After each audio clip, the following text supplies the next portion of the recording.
Hi everyone, कैसे हो आप सभी लोग। आई होप आप लोग अच्छे होंगे। मैं हूं राहुल जायसवाल एंड स्वागत करता हूं आप सभी का एक बार फिर हमारे यूट्यूब चैनल JR ट्यूटोरियल्स में। तो दोस्तों, आप लोग को सबसे पहले यार 1 से 2 मिनट मुझे प्लीज़ टाइम दे दो। मैं आपको कुछ बताना चाहता हूँ। जैसा कि आप जानते हो दोस्तों कि पिछले 4-5 दिनों से जो हमारा चैनल है JR ट्यूटोरियल, उस पर मैंने वीडियो नहीं डाला। लगभग 4 से 5 दिन हो गए मैंने मेरा वीडियो नहीं डाला, लेकिन हमारे जो बाकी टीचर्स हैं वो मेहनत कर रहे हैं और उनके वीडियोस आ रहे होंगे कंटिन्यूसली। तो यार उसके पीछे का सबसे बड़ा रीज़न था मेरी हेल्थ। ये पिछले 5 से 6 दिन मेरे लिए बहुत ज़्यादा डिफिकल्ट रहा है।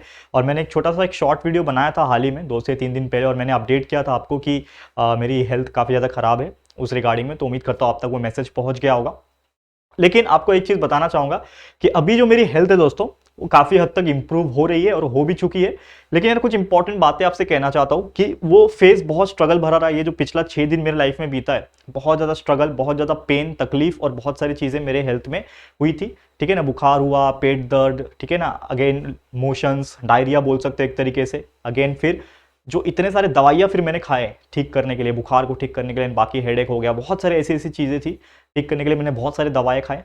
तो दवा से ना क्या होता है, कभी कभी हम ज़्यादा दवा जब खाते हैं तो हीट प्रोड्यूस होता है। वो हीट से मेरे पूरे मुंह के अंदर इन्फेक्शन हो गया, एक तरीके से छाले पड़ गए पूरे। और मुझे बोलने में काफ़ी ज़्यादा तकलीफ हो रहा है दोस्तों।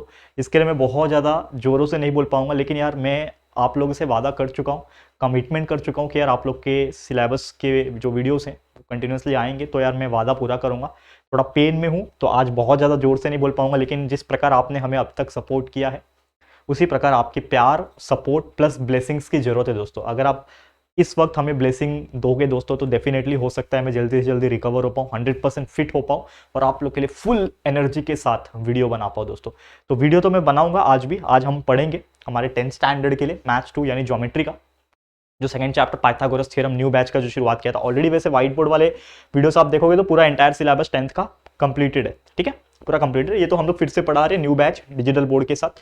तो हम सेकंड चैप्टर तक पहुंचे थे, पाइथागोरस थ्योरम, और लेक्चर नंबर 3 है आज का। तो लेक्चर नंबर 3 में हम लोग बहुत सारी चीजें पढ़ेंगे। लेकिन एक और चीज, आप लोग बहुत सारे ऐसे लोग हैं जो कनेक्टेड नहीं है मुझसे इंस्टाग्राम पे, इसलिए बहुत सारे लोग को पता नहीं चलता है कि मेरे पर्सनल लाइफ में क्या चल रहा है। तो आप मुझे फॉलो कर लेना, ये लिंक है, बहुत सारे लोग को पता चल जाएगा कि यार मैं वहाँ पे कुछ ना कुछ अपडेट डाल देता हूँ, मेरी हेल्थ के रिगार्डिंग हो गई या फिर मेरी कुछ चीज़ें पर्सनल हो गई या फिर चैनल के रिगार्डिंग हो गई। तो प्लीज़ फॉलो कर लेना यार। तो हेल्थ मुझे लगता है सबसे इंपॉर्टेंट चीज़ है लाइफ का। लेकिन उससे भी इंपॉर्टेंट ये है कि मुझे आप लोग को एक पर्टिकुलर पोजीशन पे पहुंचाना है, और उसके लिए हम यहाँ पे कंटिन्यूस मेहनत कर रहे हैं। तो प्लीज़ थोड़ा सा सपोर्ट, ब्लेसिंग्स बनाए रखना। चलिए आज की इस वीडियो की शुरुआत करेंगे हम लोग। ज़्यादा लंबा तो नहीं होगा, लगभग 3 से 4 कुछ चीज़ें हैं वो हम आपको बताने वाले हैं, बारी बारी से करेंगे। ठीक है, चलो आगे बढ़ जाते हैं, नेक्स्ट पे जाते हैं। यहाँ पे हम लोग सबसे पहले थियरम ऑफ ज्योमेट्रिक मीन।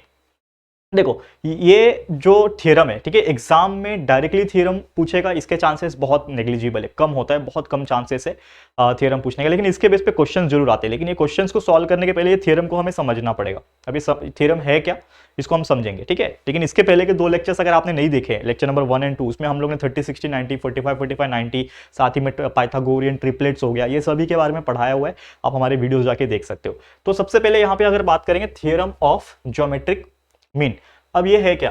देखो यहां पे स्टेटमेंट सबसे इंपॉर्टेंट होता है कोई भी थ्योरम में। अगर आप देखोगे तो स्टेटमेंट सबसे ज्यादा इंपॉर्टेंट होता है।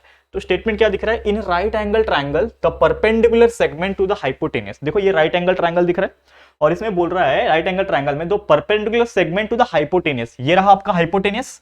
हाइपोटेनियस कभी भी क्या होता है, 90 के अपोजिट। तो ये आपका एक्चुअल में पूरा जो ट्रायंगल है जिसका नाम है PQR, इसके लिए ये हाइपोटेनियस है, और ये हाइपोटेनियस के एक सीधा लाइन जा रहा है, क्या जा रहा है, परपेंडिकुलर सेगमेंट जा रहा है फ्रॉम द अपोजिट वर्टेक्स। मतलब जो उसके अपोजिट में वर्टेक्स है, ये मेरा अपोजिट वर्टेक्स है, तो उसके लाइन में परपेंडिकुलर जा रहा है। तो वो क्या होता है, is the geometric mean of the segment. वो क्या होता है, is the geometric mean of the segment into which the hypotenuse is divided. मतलब ये हमारा ज्योमेट्रिक मीन है, और उसी की वजह से ये जो मेरा हाइपोटेनियस है वो 2 हिस्सों में डिवाइडेड है। इसको प्रूफ कैसे करेंगे, समझ लो। एक राइट एंगल ट्रायंगल है PQR नाम का। PQR बहुत साधारण सा प्रूफ है, एग्जाम में पूछेगा तो नहीं, लेकिन याद रख लेना, प्रैक्टिस कर लेना 1 से 2 बार, आपको याद रह जाएगा, बहुत इजी होता है। ठीक है ना। तो यहां पे अगर आप देखो ध्यान से, PQR मेरा क्या है, ट्रायंगल है जिसमें QS is perpendicular to PR। देखो ये QS जो है ये PR को परपेंडिकुलर है, ठीक है, यहां पे दिख रहा है। तो हम लोग एक चीज बोल सकते हैं कि जो ट्रायंगल QSR है और PSQ है, देखो 2 ट्रायंगल बन रहे हैं ना, QSR मतलब ये वाला ट्रायंगल, और PSQ ये वाला ट्रायंगल, ये दोनों को मैंने सिमिलर बताया यहाँ पे। Triangle QSR is similar to triangle PSQ। क्यों है, रीजन क्या बोल रहा है, similarity of right angle triangle. Right triangles जो होते हैं ना, उसके सिमिलैरिटी के आधार पे हम बोल सकते हैं कि ये दोनों क्या है, सिमिलर है। अब सिमिलर होने के बाद हम लोग का जो रेशियोज होते हैं वो निकल के आते हैं। तो यहाँ पे देखो ये QS अपॉन PS हो जाएगा is equal to SR by SQ हो जाएगा। तो ये क्या हो गया, QS अपॉन PS, देखो ये पहला दूसरा PS, तो QS अपॉन PS, फिर ये सेकंड और थर्ड, और ये SQ, तो SR अपॉन SQ, तो ये आ गया। ठीक है, अब यहाँ पे आप देखो कि ये जो QS अपॉन PS जो लिखा हुआ है, QS अपॉन PS जो लिखा हुआ है, ये SR अपॉन SQ लिखा हुआ है। तो SQ का मतलब क्या होता है, QS ही होता है ना। SQ लिखूं या फिर QS लिखूं, बात एक ही है ना। सेगमेंट AB है या फिर मैं BA लिखूं, बात तो एक ही है। तो मैं इन शॉर्ट क्या बोल सकता हूं दोस्तों, इन शॉर्ट क्या बोल सकता हूं कि QS upon PS is equal to SR upon QS। अब ये क्रॉस मल्टीप्लाई हो जाएगा, तो QS multiply by QS is nothing but QS square, और ये PS मल्टीप्लाई बाय SR हो जाएगा। मतलब इन शॉर्ट अगर आप थोड़ा सा यहाँ पे ध्यान देने की कोशिश करोगे तो आपको ये चीज नजर आ रहा है, that is QS square is equal to PS multiply by SR। मतलब एक्चुअल में ये जो मिला हमें, वो क्या मिला कि जो भी मेरा ज्योमेट्रिक मीन रहेगा, कोई भी राइट एंगल ट्रायंगल दिया और उसमें ऐसा एक लाइन है परपेंडिकुलर टू द हाइपोटेनियस और अपोजिट वर्टेक्स में, तो ये क्या है, ज्योमेट्रिक मीन है। मतलब ये जो भी डिस्टेंस रहेगा या फिर जो सेगमेंट का वैल्यू रहेगा, इसका square is equal to this distance and this distance का मल्टीप्लीकेशन। देखो यहाँ पे QS square is equal to PS into SR, मतलब ये जो QS है, QS का square is equal to PS, ये जो है PS मल्टीप्लाई बाय SR, मतलब ये मल्टीप्लाई बाय ये कर दूंगा तो ये वैल्यू जो है वो आ जाएगा। ठीक है, समझ में आ गया दोस्तों, कितना सिंपल था। तो ये है हमारा क्या, ज्योमेट्रिक मीन, मतलब इसमें QS जो है क्या है, ज्योमेट्रिक मीन है किसका, PS और SR का। समझ में आ गया। अब इसी के बेस पे एक छोटा सा एग्जांपल है, चलो इसको सॉल्व करवाता हूं आपके लिए, आपको अच्छे समझ में आ जाएगा। देखो एक एग्जांपल हम लाए हुए हैं यहाँ पे अगर आप ध्यान दो, एक ट्रायंगल बोला हुआ है PQR नाम का, एंगल PQR इज 90 डिग्री, ये एंगल कितना 90 डिग्री उन्होंने दे रखा है। ठीक है, QN परपेंडिकुलर टू PR है, देखो ये QN गया, ये परपेंडिकुलर टू PR है, मतलब ये दिखने में डायग्राम देख के समझ में आ गया कि ये ज्योमेट्रिक मीन वाला एग्जांपल है। इसमें PN का वैल्यू 9 दिया हुआ है, NR का वैल्यू 16 दिया हुआ है। ठीक है ना, फाइंड QN का वैल्यू निकालना है, मतलब ज्योमेट्रिक मीन निकालना है। तो सबसे पहले हम लोग बोलेंगे कि इन ट्राइंगल PQR, ये जो ट्राइंगल है मेरा PQR, इसमें हम लोग बोल सकते हैं कि जो मेरा सेगमेंट, ये जो सेगमेंट है जिसका नाम है दोस्तों QN, ये परपेंडिकुलर है, ये QN मेरा परपेंडिकुलर है किससे, PR से, परपेंडिकुलर टू PR। तो हम लोग क्या बोल सकते हैं, according to geometric mean theorem, according to geometric mean theorem, ये थ्योरम के आधार पे हम लोग क्या बोल सकते हैं, अभी अभी हमने पढ़ा कि जो ज्योमेट्रिक मीन का square is equal to opposite side का दोनों का मल्टीप्लिकेशन का स्क्वायर, मतलब अकॉर्डिंग टू ज्योमेट्रिक मीन क्या हो जाएगा, ज्योमेट्रिक मीन कौन है, ये वैल्यू है, यानी QN का स्क्वायर इज इक्वल टू क्या हो जाएगा, QN का square is equal to PN multiply by NR, क्या हो जाएगा, PN मल्टीप्लाई बाय NR। हमारे पास जो जो वैल्यू है हम डाल देंगे। तो देखो QN का वैल्यू निकालना है, तो ये वैसे का वैसे ही रहेगा, QN square is equal to PN का वैल्यू हमें दिया हुआ है 9 और NR का 16, मतलब 9 मल्टीप्लाई बाय 16। 16 9 का कितना होता है दोस्तों, आपको पता होगा, QN square is equal to हो जाएगा 144। हमें QN का वैल्यू चाहिए, तो QN will be equal to square root में चला जाएगा 144, एंड देयरफॉर QN का वैल्यू हमें मिल जाएगा दोस्तों 12, क्योंकि QN जो है 144 का स्क्वायर रूट है, और 144 का स्क्वायर रूट कितना आता है 12, तो हमारा आंसर आ गया QN, जो हमें एक्चुअल में निकालना था, QN या फिर NQ जो भी बोलो, इसका वैल्यू कितना आ रहा है, 12 यूनिट आ रहा है। ठीक है, कितना सिंपल है। तो ऐसे एग्जांपल्स ज्योमेट्रिक मीन वाले एग्जाम में पूछे जा सकते हैं, तो उसको अच्छी तरीके से देख लेना, बहुत ईजी एग्जांपल्स होते हैं और आपको बहुत अच्छी तरीके से समझ में भी आ जाएगा। ठीक है, चलो आगे बढ़ जाते हैं, और भी कुछ इंपॉर्टेंट थियरम्स है उसको पढ़ लेंगे।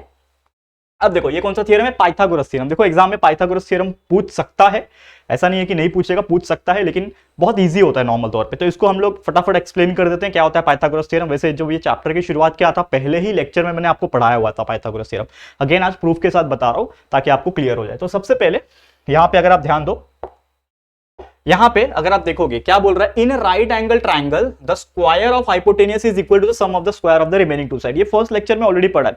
कभी भी एक राइट एंगल ट्राइंगल जब होता है, इसका जो हाइपोटेनियस जो होता है उसका square is equal to the remaining side है ना, उसका स्क्वायर होता है, ये हमने सीखा हुआ है। तो उसको ही प्रूफ करेंगे। तो गिवन है हमारे पास एक ट्राइंगल है जिसमें ABC 90 डिग्री है, देखो ये ABC ये 90 डिग्री आपको दिया हुआ है। प्रूफ क्या करना है कि ये जो मेरा AC है, ये जो AC वाला है, इसका स्क्वायर इज इक्वल टू ये जो रिमेनिंग साइड है, मतलब AB का स्क्वायर प्लस क्या हो जाएगा, ये दूसरा वाला रिमेनिंग साइड BC का स्क्वायर हो जाएगा। ठीक है, ये हमें प्रूफ करना है, बहुत सिंपल सा है। कंस्ट्रक्शन क्या करेंगे हम लोग, यहाँ पे ना एक एक्स्ट्रा लाइन, ये नहीं था समझ लो पहले, ये एक्स्ट्रा लाइन हमने ड्रॉ किया, BD नाम का। क्या दिया, एक BD हमने ड्रॉ कर दिया, जिसके वजह से ये क्या हो गया, ADC 3 हिस्सा हो गया। ठीक है, अब प्रूफ क्या है हमारे लिए कि एक राइट एंगल ट्रायंगल में जो BD है मेरा, ये हाइपोटेनस से क्या है, परपेंडिकुलर है, ठीक है ना। और ये जो दो ट्रायंगल जो बन रहे हैं इसके अंदर, ABD ये वाला और ये BDC ये वाला, ठीक है ना, ये दोनों ट्रायंगल एक दूसरे को सिमिलर हो जाएंगे। कौन से प्रॉपर्टी से? अभी अभी हमने पढ़ा similarity of right angle triangles की प्रॉपर्टी से। जब ये सिमिलर हो जाएंगे दोस्तों, तो हम लोग इसका रेशियो लिख सकते हैं ना, AB by AD, AD BC by DB और AC by AB। ये क्या करस्पॉन्डिंग साइड से इसका रेशियो हमने बना दिया। सिमिलरली अगर आप देखो, ये जो दो ट्रायंगल में ले रहा हूं, ये पूरा बड़ा वाला ABC और ये BDC, यहां पे हमने क्या लिया, ADB लिया, ADB और ये BDC लिया, ये दोनों ट्रायंगल लिया। अब दूसरे में हम लोग क्या ले रहे हैं कि ये पूरा जो बड़ा ट्रायंगल है ABC नाम का, वो ले रहा हूं, और ये छोटा वाला ये वाला ले रहा हूं, BDC ले रहा हूं। फिर इनका भी करस्पॉन्डिंग साइड्स के हिसाब से रेशियो आ गया। तो ये जो रेशियो है इसमें हम लोग को अलग अलग चीजें मिलेगी। अब यहां पे आप देखोगे तो यहां से हम लोग को मिल रहा है, हमने सिर्फ ये दोनों वैल्यू को लिया, ठीक है। तो BC by DC is equal to AC by BC, ठीक है। तो हम लोग का ये BC स्क्वायर हो जाएगा, तो BC square is equal to DC multiply by AC। ये एक चीज हुआ आपका, इसको मान लिया इक्वेशन नंबर 2 या फिर 1, जो भी मान लो। और यहां पे भी आप देखोगे तो आपको एक चीज नजर आएगा, क्या नजर आएगा कि ये AB ये वाला ले रहा हूं मैं, और एक ये वाला ले रहा हूं। तो यहां पे AB मल्टीप्लाई बाय AB, ये इन दोनों को साथ में लिख लिया। फिर AB multiply by AB square is equal to AD multiply by AC। ये समझा आपको? अब ये दोनों जब मैं लूंगा, ठीक है ना, ऐड करूंगा, तो AB square plus BC square हो जाएगा। तो AB square plus BC square is nothing but AD multiply by AC plus DC multiply by AC। यहां पे दोनों में AC कॉमन है, और क्या हो जाएगा, AD प्लस DC हो जाएगा। और डायग्राम में भी आप देखोगे AD प्लस DC कितना होता है, AC होता है। मतलब ये पूरे की जगह पे AC लिखूंगा, बाहर पहले से AC है, ये AC यहां से आया, AC multiply by AC is nothing but AC square. तो हमारा फाइनली क्या आ जाएगा आंसर कि AC square is equal to AB square plus BC square. और यही हमें प्रूव करना था, AC square is equal to AB square plus BC square. इसको मैंने प्रॉपर तरीके से लिख के क्यों नहीं बताया, क्योंकि ये बहुत सिंपल है, ये आप लोग डायरेक्ट समझ जाओगे। बस एक बार उसको लिख के प्रैक्टिस कर लेना, आपको आ जाएगा। ये बहुत इजी है, पाइथागोरस थ्योरम बहुत बार बता चुका हूं, पहले लेक्चर में भी यही चीज पढ़ाया था, अगर आपको याद आ रहा होगा। ठीक है, समझ में आ गया? तो मैं आगे बढ़ जाता हूं, अभी अगले चीजों पे जाते हैं। चलो नेक्स्ट पे क्या है? नेक्स्ट है दोस्तों कन्वर्स ऑफ पाइथागोरस थ्योरम। बस इसका उल्टा करना है, इसको मैं कराऊंगा नहीं, लेकिन इसको समझ लो खाली। देखो कन्वर्स ऑफ पाइथागोरस थ्योरम मतलब क्या होता है? Converse of Pythagoras theorem statement पढ़ो, if a triangle in the square of one side is equal to the sum of the square of the remaining two side. मतलब कि कोई मेरा एक ट्राइंगल है, समझ लो ABC नाम का, ठीक है। इसमें क्या बोल रहा है कि अगर कोई ट्राइंगल के अंदर एक साइड का जो ये है स्क्वायर है is equal to the sum of the square of the remaining two side. मतलब कोई एक साइड का स्क्वायर, मतलब समझ लो ये AC है, AC का जो स्क्वायर होगा वो अगर ये दूसरा जो रिमेनिंग साइड है दैट इज AB का स्क्वायर प्लस BC का स्क्वायर होता है, तो इस ट्राइंगल को हम लोग क्या बोलेंगे? Right angle triangle. मतलब हर बार आपको क्या दिया होता था, आपको ये ट्राइंगल दिया रहेगा जिसमें आपको बोला रहेगा कि प्रूफ करके दिखाओ, तो वो आपका नॉर्मल पाइथागोरस थ्योरम है। लेकिन कन्वर्स मतलब आपको ऑलरेडी ये कंडीशन दिया रहेगा कि the sum of the remaining two side square is equal to sum of the one side square. तो ये अगर आप दिया है तो हम लोग क्या बोल सकते हैं कि therefore this triangle is right angle triangle. इसमें क्या प्रूफ होता है कि वो ट्राइंगल एक राइट एंगल ट्राइंगल है, ये हमें प्रूफ करके बताते हैं। और उसमें राइट एंगल ट्राइंगल दिया होता है और हम प्रूफ करके दिखाते हैं कि AC square is equal to AB square plus BC square, मतलब sum of the remaining side square is equal to sum of the one side square. ठीक है, तो ये आपका होता है। क्लियर है, समझ में आ गया? अब इसके बेस पे बहुत सारे एग्जांपल्स है, यानी कि सीधा सीधा हम प्रैक्टिस सेट के ऊपर जाएंगे। लेकिन जैसा मैंने बोला कि अभी नॉट 100% फिट, तो आएंगे वीडियो, टेंशन मत लेना। हम जितना भी हो सके, मैं थोड़ा भी बोल पा रहा हूँ, बोलने में काफ़ी ज़्यादा तकलीफ है दोस्तों, लेकिन जितना भी बोल पा रहा हूँ आने वाले टाइम में जल्द से जल्द वीडियो बनाऊंगा। और बस आप लोग मेरे लिए प्रे करो और बहुत अच्छे तरीके से दुआ देना, सपोर्ट बनाए रखना, ताकि यार जल्द से जल्द फिट होके आप लोग के लिए फुल फ्लेज में एनर्जेटिक वीडियो बना पाओ। ठीक है, तो बस आज के लिए इतना ही। Thank you so much for watching this video. ये वीडियो आपको कैसा लगा है प्लीज़ कॉमेंट करना। वीडियो पसंद आया, अच्छा लगा दोस्तों, तो प्लीज़ वीडियो को लाइक कर देना और अपने दोस्तों के साथ जितना हो सके शेयर कर देना। और अगर फर्स्ट टाइम आए हो चैनल पर, अभी तक चैनल को सब्सक्राइब नहीं किया है, तो फटाफट से यार हमारे चैनल को सब्सक्राइब भी कर देना। ठीक है दोस्तों, जल्दी मिलेंगे हमारे न्यू वीडियो में, तब तक के लिए thank you and good bye.